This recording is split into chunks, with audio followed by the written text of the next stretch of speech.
Hey there, YouTube. How you all doing out there today? If you're here in the United States, hope you all had a happy and safe 4th of July. Personally, I didn't do anything. I pretty much it was a regular day for me. I got out a little bit, actually went shopping and found a good watermelon yesterday. But anyhow, today I just wanted to talk about my motivation for a plant-based diet and actually all the other health practices that I do. And it is really simple. I'll break this one down for you in a minute, but it's very simple. And also too, as I keep saying over and over and over again, this is for me. This is why I do it. I'm not a preacher. I'm not here to convince people to live a certain way. I just explain what I do and why I do it. But without a doubt, the reason that I do everything health-wise that I do, it is just simply so I can give myself the best chance of aging well and being able to, I'm not even talking about being able to do crazy things, just be able to thrive, to survive, take care of myself, do basic day-to-day things that you need to get done. Because here's my motivation too.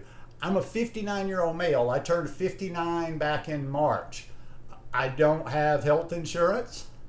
I don't have family. I'm not married. I don't have kids. So somewhere down the line, shit goes bad on me. I don't have people to take care of me. You know, I fall down and break a hip. I ain't got nobody to nurse me back to health. God forbid, if I had to have like a quadruple bypass or whatever people have, I don't have anybody to help me out with that. So that is even more of a motivating for, I would like to hope that even if I did have people around that I would still be motivated to take care of myself. But it's a little bit more pertinent since I am in the situation that I am.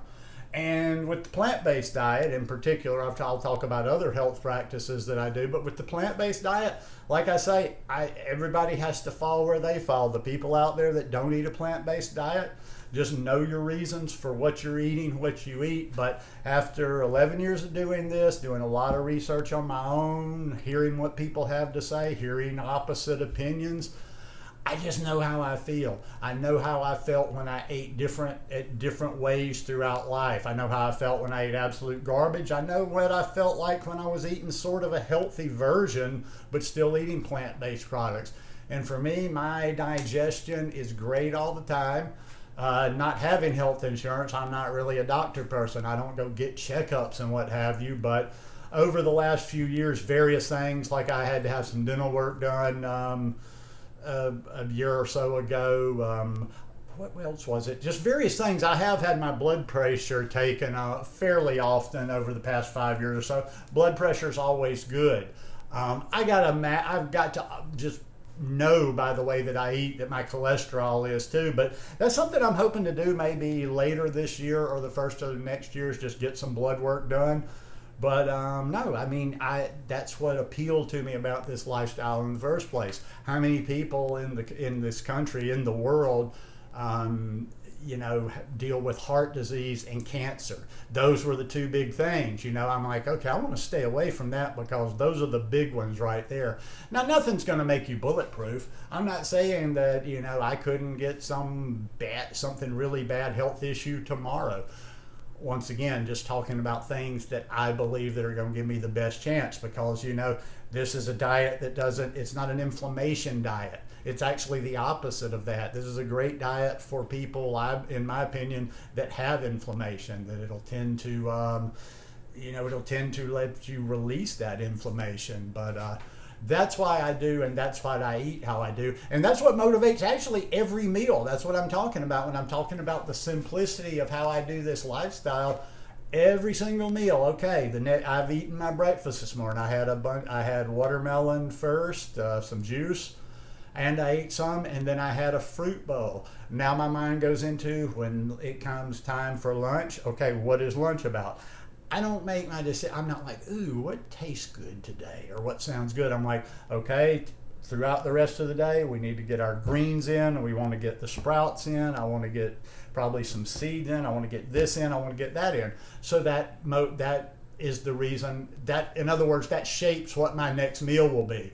It's not anything other than that. And then I will do the same thing for my last meal of the day. I'll be like, based on what I decide to have for lunch today, I'll be like, okay, now after having my fruit for breakfast, after having this for lunch, maybe a snack, what do I still need? And I get it like that. Once again, not telling you my way is the right way, my way is the only way, just the reason why I'm doing what I'm doing. As for other health practices, and this is actually kind of an exciting day. I wanted to go yesterday. I'm going back to the gym today for the first time in 3 years. Back during the pandemic, I let my membership go when I was in another town, and I just started, doing a lot of walking, and I did body work stuff and what have you. But the main thing that got me back to the gym was I wasn't getting any. I like to walk a lot. I mean, a lot. And I wasn't getting any cardio, any movement, because it's just been so bloody hot this summer. I mean, even recently in the evening at 9 o'clock the other night, it was still 88 degrees here and the humidity was just thick. So I said, you know what, I'm going to go check out the YMCA here. I've been by the facility and I went and checked it out, and it's a fantastic place. And as I kind of got going, I'm like, all right, I can do my cardio. Ooh, I can do treadmill, I can do rowing, I can do Stairmaster, I can do elliptical. Then I got thinking, well, I'm like, you know what? I'll still do body weight stuff, but if I'm going back into the gym, I might as well actually get back to, throwing some weight around again.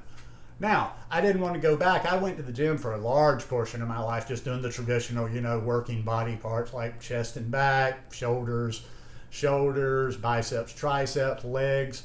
But I kind of I'm reading a book right now, and I recommend this book to everybody. It's great, and it's another one that's really great for setting up our body for older age. And it's called Built to Move. Built to Move. The last name, it's Dr. Kelly and Juliet Starrett. There's a good talk by there's a good podcast on one of the latest episodes of Rich Rolls.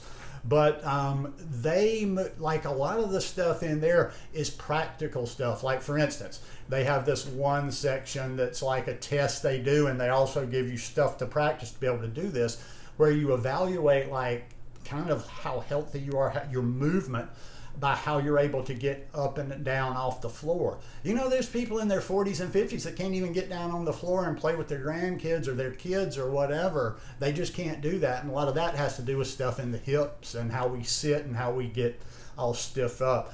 You should read the book. It's basically talking about, like, we shouldn't even have chairs. But anyhow, the test is you just try to cross one leg in front of the other, and you try to sit down without using your hands, and then you try to push yourself back up without using your hands. And they have a score based on how much assistance you need. But these are things, like I say, that are practicalities for the future. This might appeal to some of the older people that watch me out there. One of the main reasons people go to nursing homes and they cannot take care of themselves anymore is because their legs. They can't get up off the toilet. They can't get out of their chair. So it's very important to work those muscles. It's very important, like I said, alignment. I really want to start working, not so much stretching, but with mobilizations. But to sum it all up, and I can throw the breath work in there that I do as well, everything that I do has that one motivation. It's going to one motivation. It's to make me give me the possibility of feeling as good as I can going into old age. Because I'm going to tell you, and it scares me sometimes, because I have been blessed to have, for the life I lived, I've been blessed to have pretty good health and not a lot of pain, not a lot of sickness. So I'm the biggest baby in the world. Anytime I'm sick, anytime I have any sort of pain, I do not do well with it. So I just want to stave off this old age thing as long as I can. So just keep it simple. And maybe the only thing, if you can take one thing away from this, is just everything you're doing. Be thinking 10 years, 20 years, 30 years down the line. If you're a lot younger watching this, I envy you, because yes, it's never too early to start preparing for your 60s and 70s. And the better you prepare in your 20s, 30s, and 40s, the better that ride's going to be. Sometimes I kind of turned my life around health-wise at 48. Sometimes I think, ooh, what if I'd have done this at 35? What if I'd have done this at 38 even? But can't go back in time. But anyhow, Hope you guys enjoyed this message today. If you like it, please give me a thumbs up, and I'll see you again here later this week. Peace.